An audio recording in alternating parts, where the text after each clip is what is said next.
जाने कौन थी वेदवती जिसका श्राप बना था रावण की मृत्यु का कारण। रामायण की कथा असुरों के राजा रावण के विनाश के इर्द गिर्द ही घूमती है। हम सब जानते हैं कि देवी सीता ही रावण के मृत्यु का कारण बनी थीं, लेकिन क्या आप यह जानते हैं कि यह सब पहले से ही सुनिश्चित था। जी हाँ, रावण का अंत श्री राम के हाथों होना पहले से ही तय था। हालांकि इसकी वजह देवी सीता बनी, जो देवी वेदवती का ही पुनर्जन्म था। वेदवती देवी लक्ष्मी का ही एक अवतार थी, जिन्हें सीता जी का भी एक रूप माना जाता है। रावण के साथ जो कुछ भी घटित हुआ वह सब इन्हीं के श्राप के कारण हुआ था।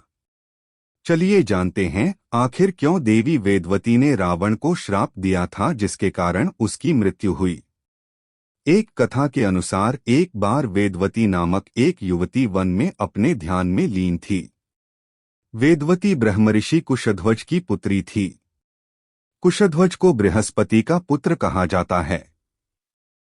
कहते हैं अपने जन्म के कुछ समय बाद ही वेदवती को वेदों का ज्ञान हो गया था, इसलिए इनका नाम वेदवती रखा गया।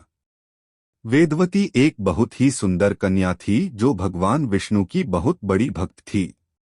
जैसे जैसे वह बड़ी हुई, उसकी भक्ति के साथ भगवान के लिए उसका प्रेम भी बढ़ता गया। वेदवती विष्णु जी से विवाह करना चाहती थी, इसलिए उन्हें प्रसन्न करने के लिए उसने कठोर तपस्या करने का निर्णय लिया।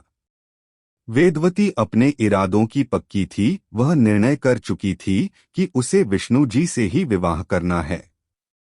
किंतु उसके परिवार वालों ने उसका साथ देने से साफ इनकार कर दिया, इसलिए विवश होकर वेदवती को अपना घर छोड़ना पड़ा और वह वन में चली गई। बाद में उसके परिवार ने उसे अपना लिया और वापस आश्रम ले आए। एक दिन जब वेदवती अपने ध्यान में लीन थी, तब एक असुर उसके पास आया और उससे विवाह करने के लिए कहने लगा। जब वेदवती ने उसका प्रस्ताव ठुकरा दिया, तब उस राक्षस ने उसके माता पिता का वध कर दिया, जिसके बाद वेदवती आश्रम में एकदम अकेली पड़ गई। वेदवती की उपासना से विष्णु जी अत्यंत प्रसन्न हुए और एक दिन वे उसके समक्ष प्रकट हुए।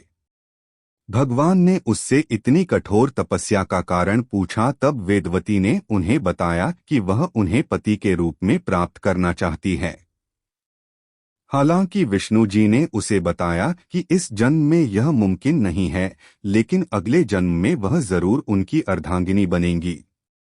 वेदवती ने विष्णु जी से विवाह करने के लिए समस्त संसार को त्याग दिया था, किंतु उसकी इच्छा पूरी न होने पर भी भगवान के प्रति उसकी श्रद्धा कम नहीं हुई और वह लगातार उनकी आराधना करती रही। एक दिन जब वेदवती एकांत में अपनी तपस्या में मग्न थी, तभी उस समय का सबसे शक्तिशाली और खतरनाक असुर रावण वहां से गुजर रहा था। जब उसकी दृष्टि वेदवती पर पड़ी तो वह उसकी सुंदरता को देख सम्मोहित हो गया। रावण ने वेदवती से विवाह की इच्छा जताई।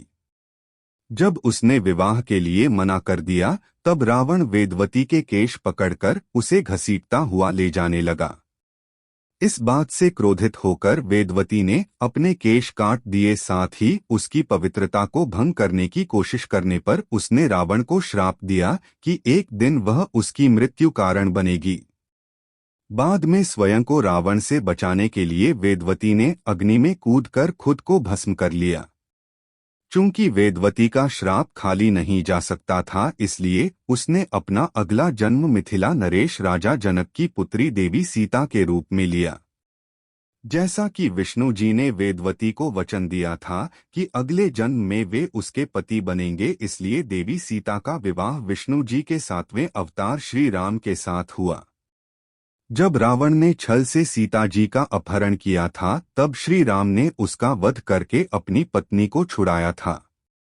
इस प्रकार वेदवती के श्राप के अनुसार देवी सीता के रूप में वह खुद रावण के विनाश का कारण बनी।